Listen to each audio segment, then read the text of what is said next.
guys, I'm Jo, and today we're going to be talking about I'll Give You the Sun by Jandy Nelson. So this book is about a boy named Noah and a girl named Jude. Now, contrary to what you might think, they do not become boyfriend and girlfriend in the end, and you know why?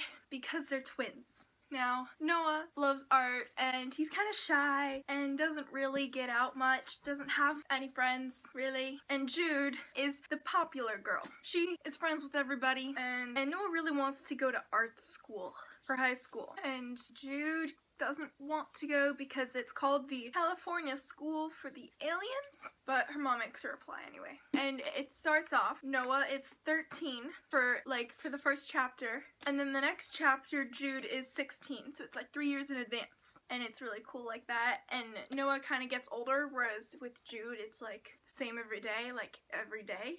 Whereas Noah, it's like he's 13, and then he's 13 and a half, and then he's 14, and like gets older. And it follows them as they do stuff. I don't really know how else to explain it. Yeah, that's what this book is about. Now, if you haven't read the book, you can stop the video here. You can go read it, pick this baby up, and you can go read it, and then you can come back and we can discuss together.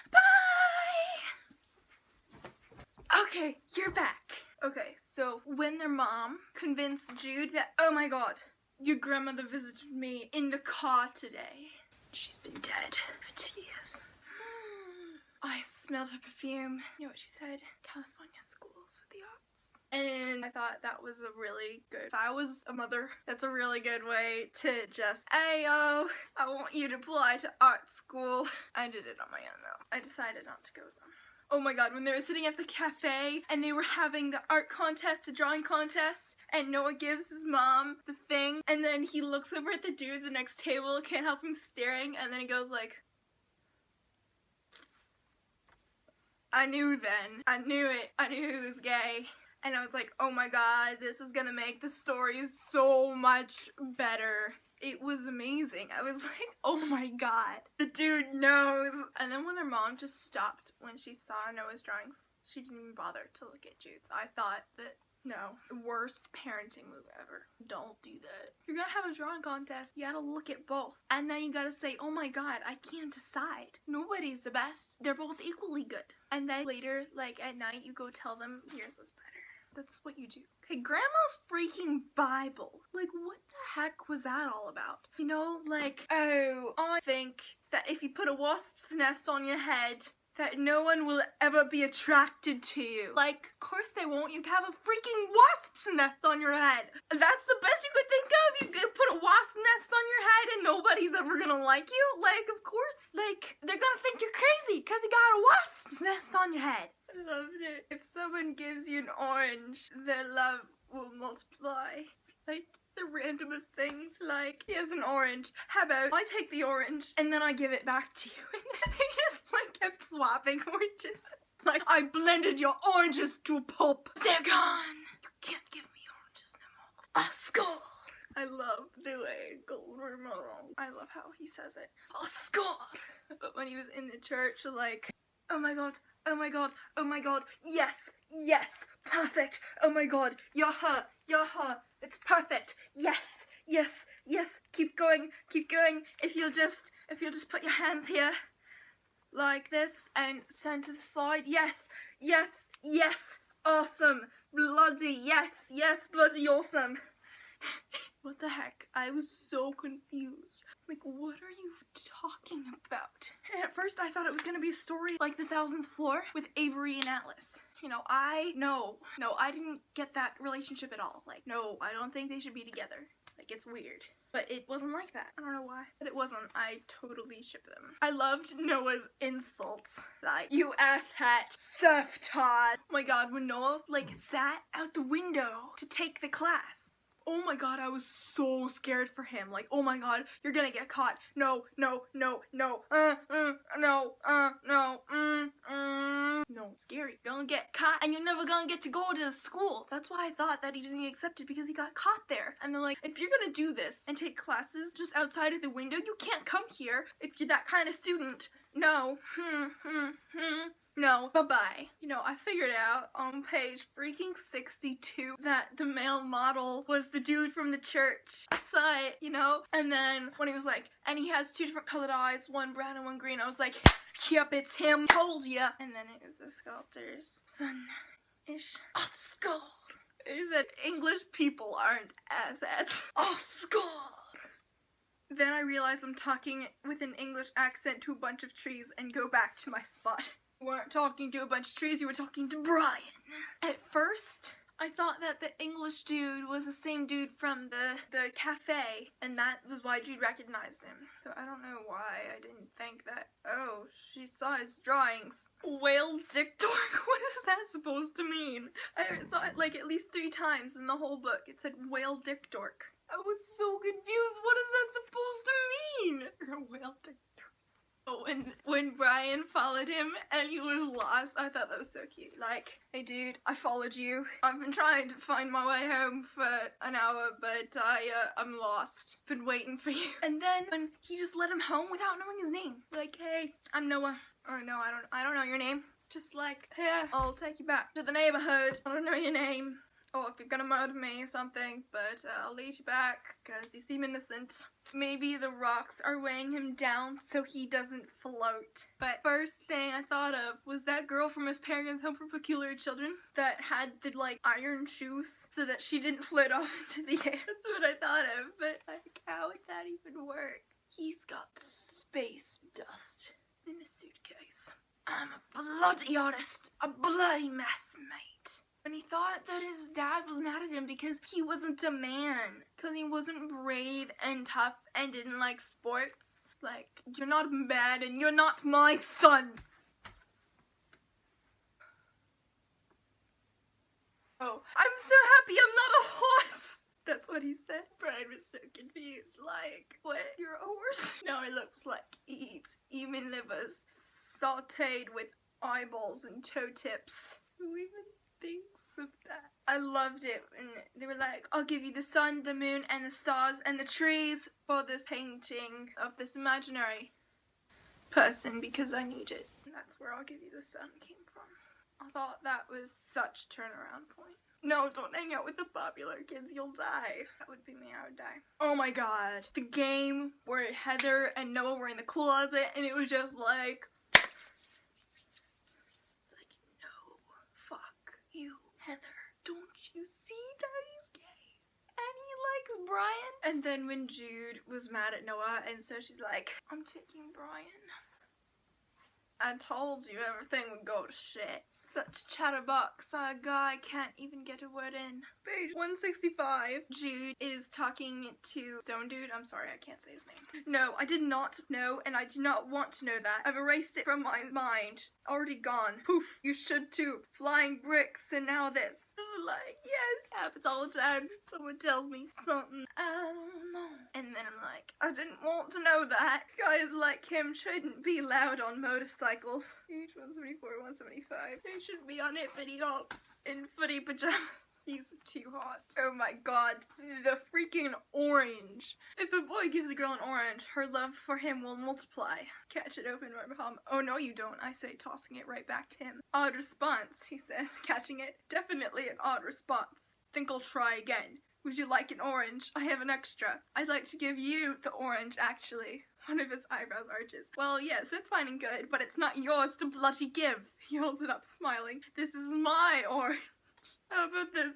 You give it to me and I'll give it back to you. Sounds acceptable? What I must do is eat every last lemon in Lost Cove by morning. He won't want to date me then. What's with her and citrus stuff? Is she trying to prevent scurvy? To change the leanings of the heart, wear a wasp nest on the head. Not this desperate yet. The donuts. Oh my god, the donuts. Just like, yes, I love you. Oh yes, baby, yes, yes, perfect. He's like, oh my god, what is going on? Maybe I should leave. Oh, you're just eating donuts. Never would have suspected you of such sabotage, whoever you are. Very clever, aren't we? Oh, before that, she was like, they're definitely gay. Good. This is great news. Oh, what the fuck is happening? On a more serious note, when Guillermo saved Oscar's life, That was heartbreaking. How did you save his life? He found me half dead from pills and booze in the park and somehow recognized me. According to him, I hoist Oscar over my shoulders like a deer.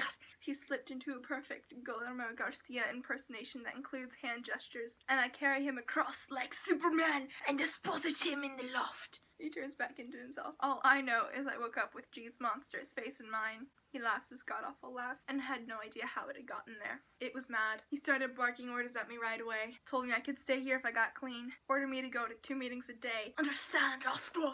The NA in the morning, the AA in the evening. Then, maybe because I'm English, I don't know, he quoted Winston Churchill. If you're going through hell, keep going. Understand, Oscar? Morning, noon, and night, he said this to me. If you're going through hell, keep going. So I did. I kept going, and now I'm at university and not dead in a ditch somewhere. And that is how he saved my life. Highly abridged and sanitized. It was hell. I have a way with ladies, he says to me, stroking Frida under her chin with his index finger. I wouldn't notice. I say, I'm on a boycott. He lips is green and brown, says Anina eyes. His eyelashes are so black, they look wet. A boycott, he says. A boy boycott. Really, he says with a grin. I'll take that as a challenge. Help. Oh, you're screwed. Me too. You wouldn't believe the things I believe in, I interject, sounding frantic, wanting to join in their repartee so I don't stare at it. Too late. Oh my effing Clark Gable. What was that again about a dinosaur he named Godzilla? Do tell, Oscar says to me. Ha.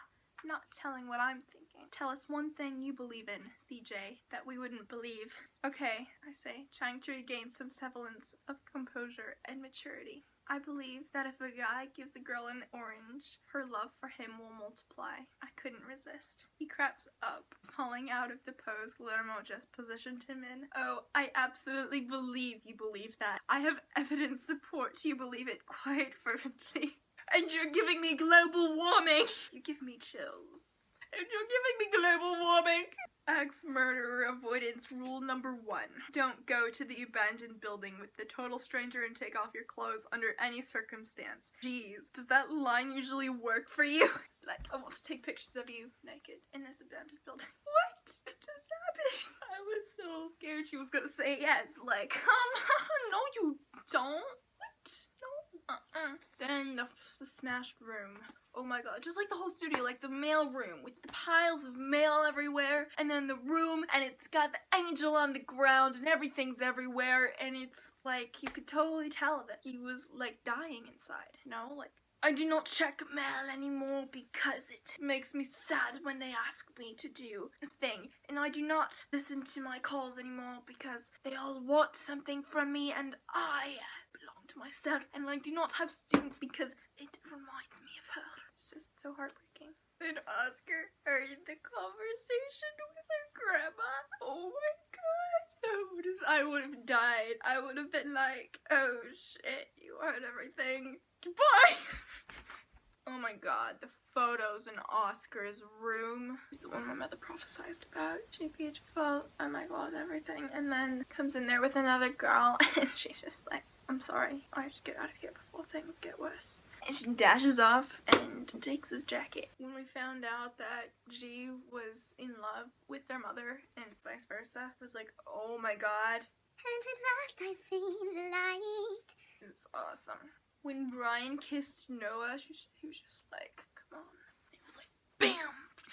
That was awesome. I was like, yes, go! I was so happy, like, oh my god. And then he was like, sorry, can't tell anyone about this. This is over. Sorry, I'm dead. And when his mom walked in on Noah and Brian, you know the scene. You know which one I'm talking about. And then I thought that G must have seen her mother and Jude. You know, that's why, like, she made him laugh and made him happy, but he didn't realize that it was, that was the reason. Because she reminded him of her mother. Because he thought her name was CJ. Then when Noah just, like, walked up to Brian and whatever the girl's name was, Caroline maybe, just like, you know Brian's gay, right? And left. Like, no, it's not fair. You have to respect what he wishes. You can't just go tell everybody. Then when Brian was like, yeah, I'm at Stanford, I got a scholarship for baseball, and I'm the first openly gay player, and I'm gonna go to the major leagues, I thought that was so cool. Like, yeah, dude. Awesome. You know, and like that's why Noah went and deleted all the files and tabs in her screensaver of G because he knew that happened with their mom, and he was mad. Then we found out that Jude didn't freaking send Noah's application to CSA. Just like, no, you, like, why didn't, she never told even, like, the CSA people, like, no, you don't wait. If you wait, you know, you're eventually gonna tell them, and they're eventually gonna find out, even if you don't tell them, and everything's gonna go to shit because you didn't tell them when it happened. Hashtag every book ever. Always tell the truth, okay? Because they're gonna find out eventually. Oh, and then the last part, the last couple pages, you know, like, I was thinking about maybe getting a houseboat out of nowhere. I know everything now.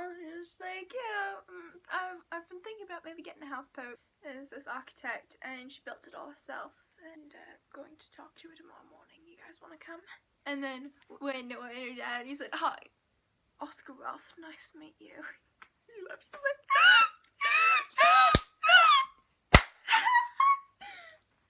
we found Ralph. What the hell is Ralph? Right effing here. My favorite thing that Godmother ever said. She break your balls, so you come find a stone cover. Then I loved the ending with Brian and Noah, and they were coming out of the woods, and Ryan said on Lost Connections, I'll be there, and then they were like, oh, and then Noah and then Brian like kind of let go, but no one just grabbed it again, and they were walking out, and their dad was like, oh, makes more sense. You know, I thought maybe with him and Heather, but this makes more sense. Just like, yeah, it makes sense. That's cool. It's the best ending ever. That's my favorite part. What are yours? I want to know. Please comment below if you like this video. Please give it a big thumbs up. And please subscribe if you like watching me.